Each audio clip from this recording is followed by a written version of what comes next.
Okay, good morning. We are Hilchos Chol Hamoed, Tav Kuf Lamed Daled. We're concluding with Seif Gimel. Mevi'in mi beit ha'uman kelim shehim letzorach hamoed. So you're allowed to take from the craftsman, pick it up from whatever you got fixed, to pick it up from him, if you're using it for tzorach hamoed. Kigon, he prepared for you or fixed karim, chesatot, etzlochiot. So any kind of whatever, pillows or dishes, whatever you need, sheets. Aval kelim she'inam letzorach hamoed.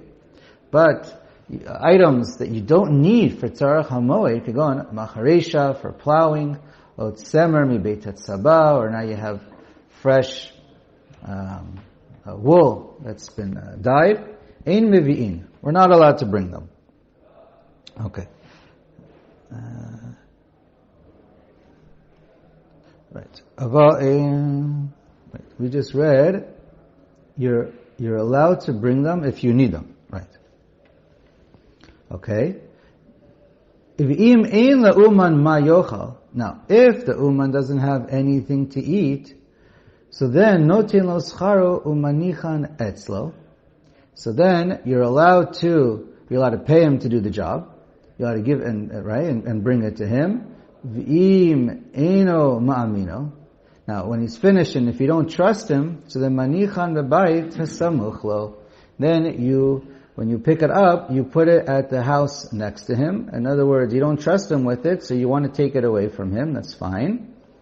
But we don't want you to carry it to you if possible, because there's a big tircha, or people will think that you gave it to him to fix during the moed, but he fixed it, let's say, before the moed.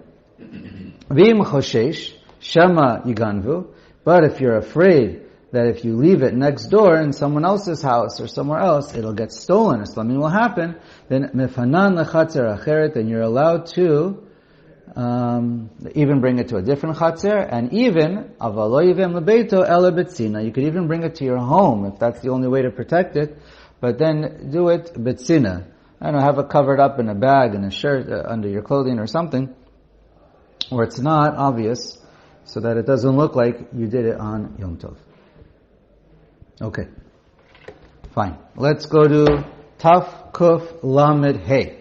Shelo lefanot mechatzer lechatzer b'chol hamoed. Not to go from one chatzer to another chatzer. So this halakha basically is, can you move from one apartment to another, from one home, one house to another one, in the middle of Chol Hamoed? So, the problem we're going to see of moving from one place to another is tircha. So it's a lot of work. Anyone who's ever moved before, we all know it's a big job and a lot of tircha to move. It's a huge headache, heavy, v'chule v'chule. So Aleph. Ein mefanin mechatzer lechatzer. So the halacha is, you're not allowed to move from one chatzer to another chatzer. Afilu mike'ura lina'ah. Even if you're going from a nicer one, from a more uglier one or less pleasant one to a nicer new home. So obviously it would give you more simcha to be there, but you're not allowed to move from one to another because of the big tircha involved. So that's the yasser. Lo lafanot dirato, v'lo lafanot kelav she'enam letzorach hamoed. You can't move yourself with your belongings, and you can't even just move your belongings alone if there's no need for them for tzarach hamoed. If you're using certain items, you need them in a different location, then you're allowed to carry them and move them from one place to another, even in public, because everyone who's looking will assume you're using them letzarach hamoed. So that's not a problem. Just to move items that you need letzarach hamoed, that's not a problem. Okay. So let's keep reading. Haga. V'kol shekein she'asur lehasiya mamono me'ir le'ir. You're also not allowed to move your money or merchandise from one city to another city. Kol shekein. Aval mefanehu mibayit lebayit be'ota chatzer. The only thing that Chazal allowed was if you're going to move next door from one house to another within the same chatzer. So you're not on the main street where everyone can see you, and it's a very short distance, so the assumption is it's not a big tircha to go right next door. in the same complex, the same apartment building, and it's not very public, so that's basically to move from one apartment to another within the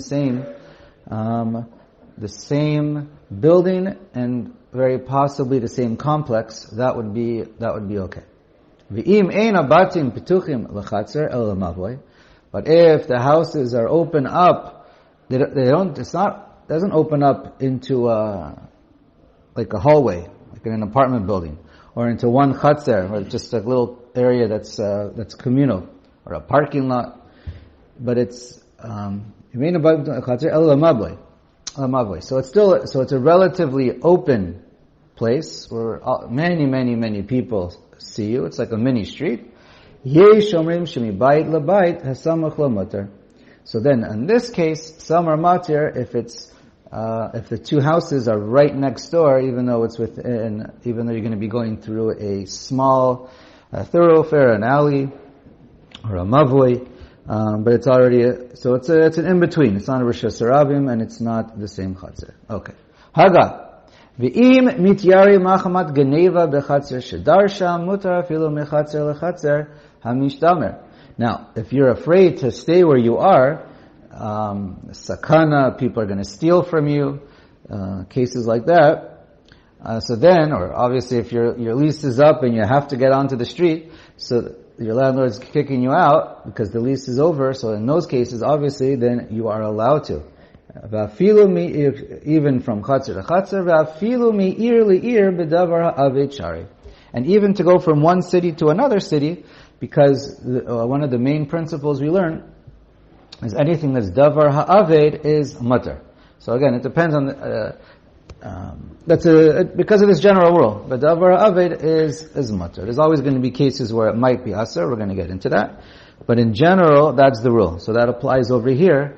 If you're going to lose money by not moving, or you're afraid you're going to lose money, as long as there's a reasonable worry that you're going to lose money where you are, then you're allowed to. Or if you feel sakana, okay.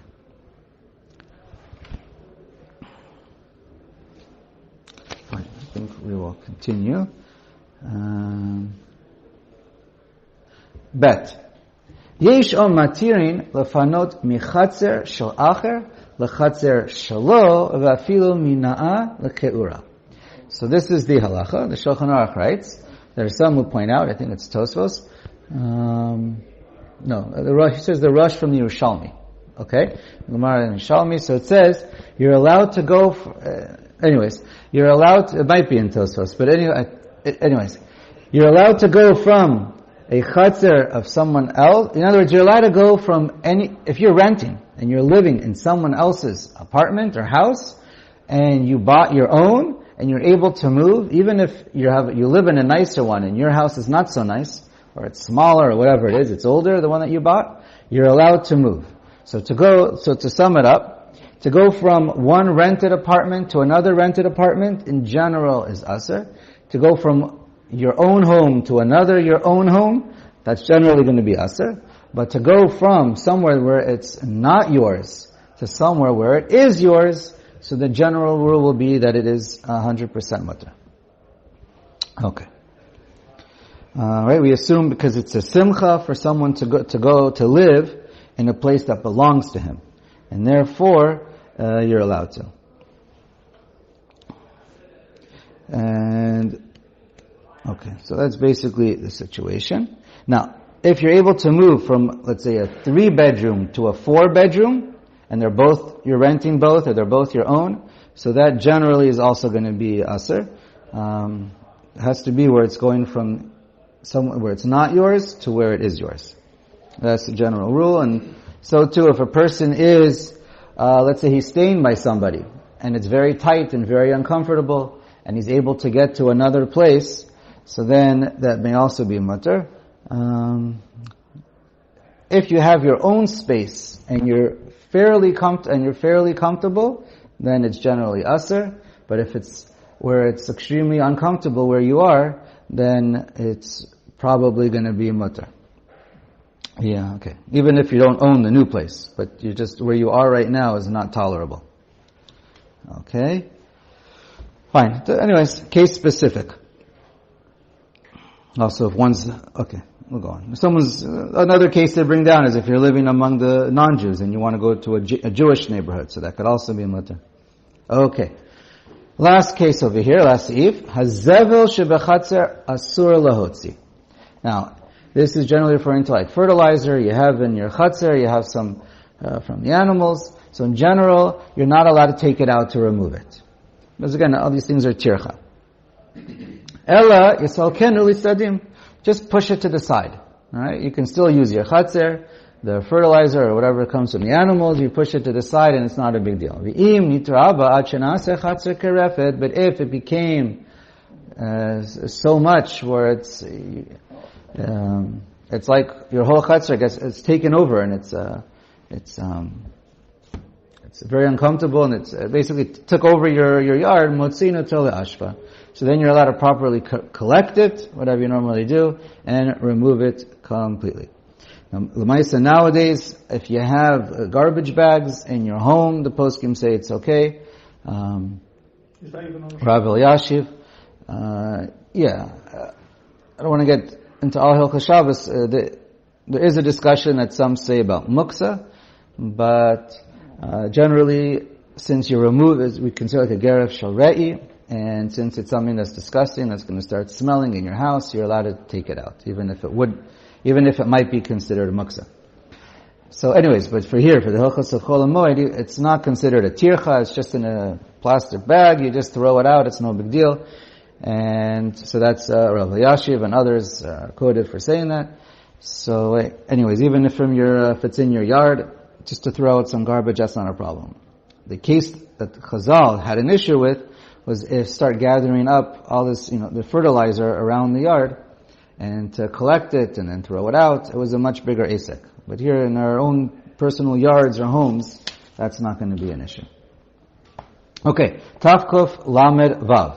Kol tzarechei behema mutar la'aseh b'chol hamoed. Any kind of tzarech for your animals, you're allowed to do. Okay, so let's see.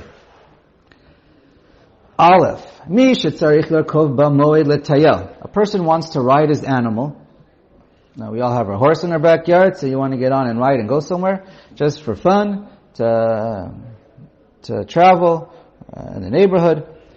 O letzorach hamoed. Or you're going somewhere and you have a goal, an objective. You want to do something letzorach hamoed, whatever that is. And it's not comfortable or easy for him to go by foot, so you want to go on your horse. Another example, even just to go visit a friend. What's it called? Yeah, so that's also when it's going to be mutter. We'll come back in a moment. So in these cases, you want to travel on an animal, so you're allowed to prepare even with a malacha on your animal. Okay? Yachol lito tzipernei asus, you're allowed to cut the nails. Ulatakin beraglav, take care of its feet or make horseshoes. That's in a place where they need horseshoes. If you wear horseshoes, it's soft and you don't make it for them. Now's not the time to make it. V'ha'ukaf, so that's the saddle, v'haresen, v'chol tzorchei rachiva, or the muzzle, or anything you need for riding. Ubilvad shelo yechavein malachto b'moed. On the condition that you don't wait and do all this malacha for your animal on purpose just for the moed. But essentially, if you don't save it for the moed, then all these malachos are mutter. Haga, umutar lirkov b'moed, afilu me'ir le'ir, afilu b'chinam, and you're allowed to ride on now this is without fixing anything, just riding an animal. So there's no malacha in riding, there's a nisr, there's a gzera, but there's no malacha of riding. So therefore, he writes me'ir le'ir, afilu b'chinam, with no reason whatsoever, you're allowed to go from city to city. Sounds like he's not concerned about it. Chum v'chen nagu, and that's the minhag. Again,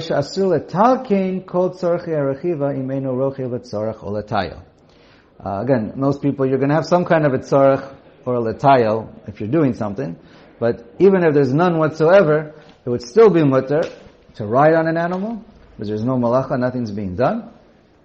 But but to fix things for the animal, then that would be a problem. Now, just interesting to point out, regarding the Isser of Machamer, making your animal, or Shvitas Behema, does it apply on Chol Hamoed? So the Beis Yosef says it doesn't. He quotes the Kolbo and the Orach Chaim, and so too the Halachot and Shulchan Shabbos Kelchasa and Chazon Ovadia. On Chol Hamoed, there's no issues. Those are lavin that apply by Shabbos and Yom Tov. But again, Yom Tov, it's a discussion. But bottom line, when it comes to Chol Hamoed, there's no issue whatsoever. Okay. Okay, fine. So filling up a car, we just asked, no problem. We might digress in a moment with very important some background, and then that'll address, if we do that today, that'll address cars and a few other things. So here we discussed horses, okay?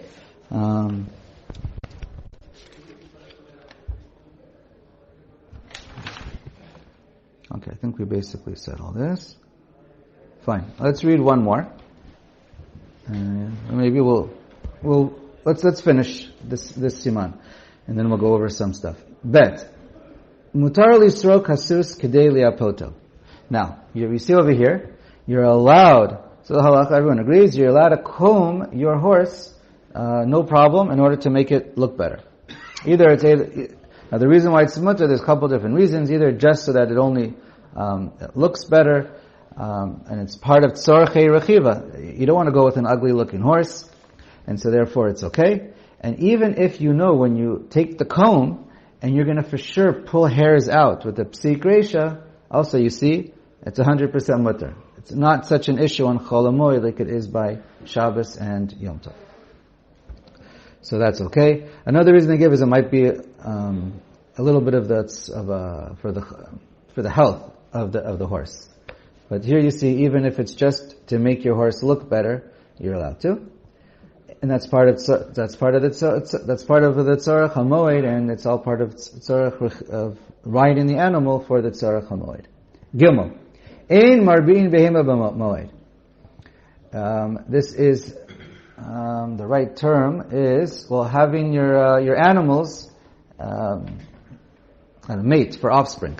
So you're allowed to let them in a room together, and they'll do whatever they're going to do, but you're not allowed to pick them up and put them onto each other. That's what's tircha. It's not considered a tzorach hamoed. There is a discussion. It could be the El Yerabba writes that if you don't do it right now, the animal's going to become sterile. Okay, I'm not an expert on the farm, so I don't know. But if there's a case where it'll turn into davar ha'aved, then there's actually a discussion. He writes it's mutter, but there's okay, I'll leave that. Aval makizin ladam, but to let blood, that's for sure okay, because that's for the refuah of the animal, and that's all okay. Ve'ein moni'im meno kol refuah, and you don't hold back any kind of refuah. Right, we learned that by people, so too by animals. Afilu yesh ba melacha. Even if it's going to be a malacha, a normal malacha daraisa, again, for Chol Hamoed, it's a blanket heter of refuah.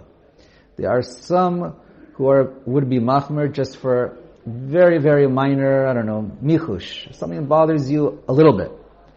So that's a discussion if that's called refuah. But okay. Daled. Ein moshivin tarnagolet ala beitzim legadol afrochim. Now, lechatchila, to put a bird, a chicken, on top of eggs, in order to what's it called? Hatch. To help the eggs, to help the chicks grow and hatch, right? Vi moshiva kodem hamoed ubarcha melim yachol lahachzira. So you can't put it there for the first time, but if you put it there before Yom Tov, and now they go away, you're allowed to return them. Basically, here, I'll just keep reading. The principle is pretty simple, and that's really all that's important. So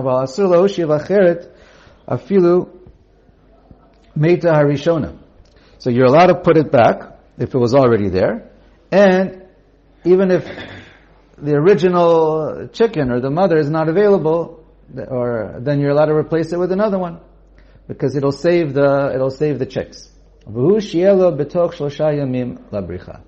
but it can't be where it's more than 3 days. The basic principle over here is it could be considered a tircha, to take care of having, grabbing and placing and holding chickens on their eggs. So, if it's a davar ha'aved, you're going to lose the chicks, it's mutter. Even if you can sell them as eggs, I guess, without being chicks. Even if it's a hefsid a small hefsid, it's still going to be mutter to return them. So anyways, to put it there in the first place, the whole assumption is there's no davar ha'aved. Since you didn't put it there in the first place, it can go a few more days or it won't make a difference. Whatever the case is, as long as it's done in a case where it's when it's a small tircha, that's when it's mutter, and when it's probably going to help, that's when it's mutter. But in a case where if it's more than 3 days, it probably won't help anymore, and it's also more difficult to get the chicken to put it there or stay there, so then it becomes a bigger tircha, and so that's when it's asur. Okay. Now, I'll take a quick step back, and here. Basic principle. So we learned that L'tzorech ochel nefesh, for Chol Hamoed, is mutter. Right? We learned that.